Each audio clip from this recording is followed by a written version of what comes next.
Hi, everyone. I'm Pip from Seymour Digital Media. You're listening to Know How Marketing Lab podcast. This podcast brings together different experts in marketing from our Facebook group, Cyberpunk Geeks Marketing Mixer. Each week we get on here and we talk about something search marketing like Google Ads or SEO, social media marketing from Facebook to TikTok, or website marketing. If you're a marketer or aspiring marketer, a business owner or entrepreneur, this podcast for you. We're going to share the best SEO, search, social, and website strategies. We share tips and hacks, Google Ads strategies, what's going on in the current market. Each week we discuss something exciting and awesome in marketing. Hi, I'm Pip. And I'm Phelan. And we're going to be talking about Google algorithm updates. And are they bad? Yeah, it's definitely a big point of contention in the SEO community. Right. So why do we have algorithm updates? Let's talk about that first. All right. So yeah, periodically Google wants to update their algorithm, how it's searching, and refine it and hone it, just like any sort of system that's online. People are always updating and tweaking their algorithm. It's because of the bad players. Ultimately, that's what they're trying to get rid of, is encourage the good players and get rid of the bad players. I always talk about it like it's like the Olympics. And I don't know if it's a bad thing that I say this because, it doesn't always get the best reaction. So you have Olympians and they figure out a drug they can take to enhance their performance. And so they take that drug, and then there are the people that test them. And if they've taken a drug, they're not allowed to play, right? And so there's this constant push and pull. Yeah. It all started with porn, really. Porn wanting to show up everywhere. That's Yeah, that was a lot of, ultimately that was the big one back in the day, which was the penguin and the panda updates. There was a lot of bad actors that were doing it, just, a lot of bad link farming. I worked at a company and they offered Google Ads, and then they dove into the realm of SEO, and they were buying link farms. And so they sold link farming to the sales reps, and the sales reps sold it to the small businesses. And it was a Blackhat SEO strategy. So all those people that worked with this company would have been penalized. So this is also why it's important to find a good SEO that you can trust. Yeah, exactly. You want to be having people that will, at the end of the day, at some point, no matter what shady tactics you try, at some point you're going to get caught. Google is going to get you and figure out what you're doing and then update it away. So you probably should follow the white hat guideline. Yeah. So an algorithm update, they happen, and they happen more frequently than ever before. Sometimes Google tells us about them. Sometimes they don't. We've had two recently. Three recently. There's a core update that happened, and those are happening about 4 times a year.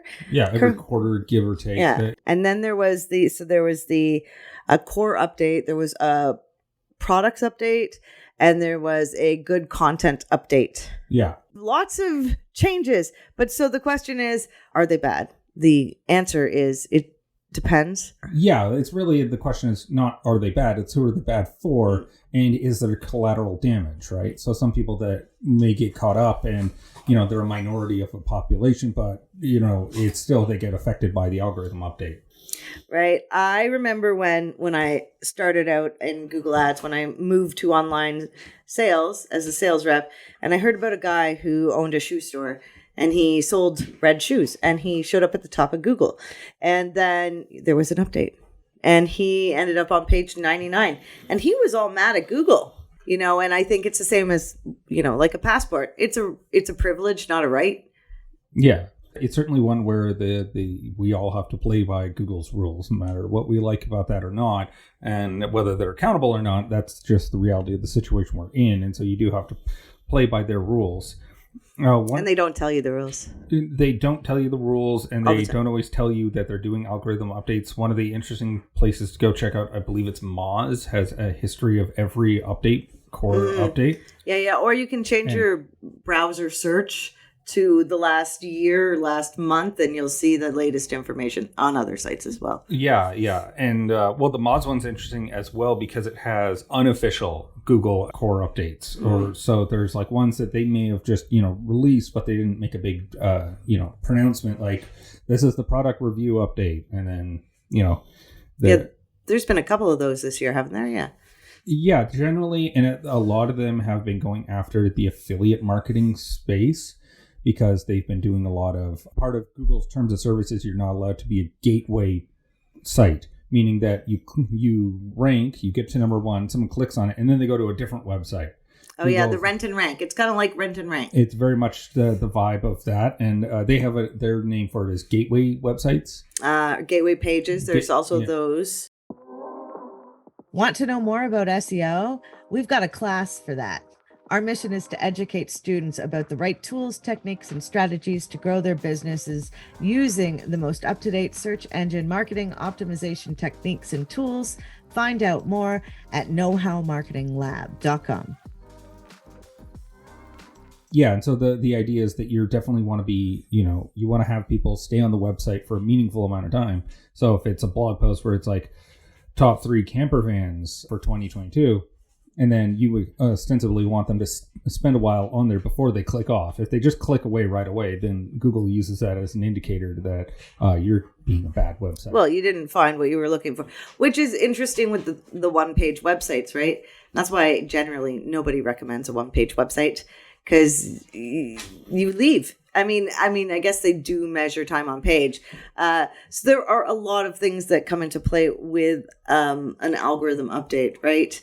Yep. And it's about being on the right side of things. And as technology changes, like we've seen a lot of that AI content rating, and that's why Google did this most recent update, we think. That it's definitely a big indicator. It does help the fact that a GPT... So that's what they use for the AI writing, called a GPT transformer. They created a reverse engineering one. So basically you can put in a chunk of text and it could tell you if it was generated by GPT-3.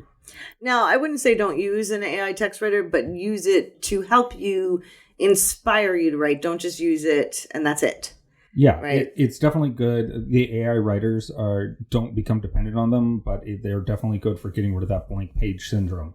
They give you something to kind of wrap your head around and kind of it's a launching pad, or just not a complete product, but definitely an assistant, a tool, if you will. Now, if I wanted to go and learn and see in my own data, see if I've been affected by a Google algorithm update, where would I go? Well, definitely Search Console is going to be a really good one for you. You can do over the course of like a few months, or maybe even a year. I do the 16 months, yeah. 16 months is usually the best, because if you're too focused into like narrowly, even in 3 months, you don't actually get to the full trend line of like, oh, I'm doing really well overall, right? Because you're seeing like tiny little fluctuations and you're like, oh my God, I'm down, I'm up, I'm down. And it's just too inconsistent, and you need to kind of take a longer view of things when you're looking at Search Console.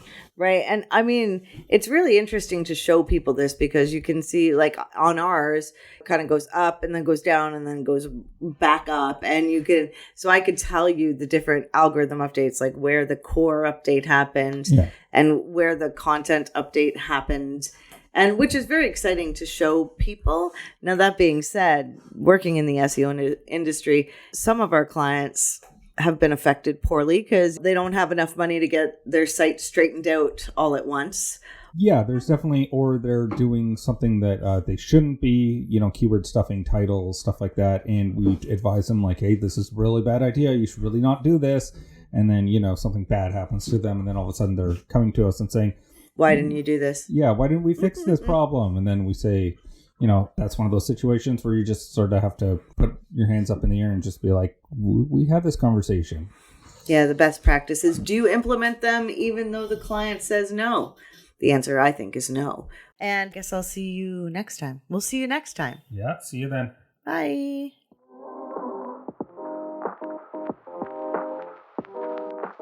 The conversation never stops in our Facebook group, Cyberpunk Geeks.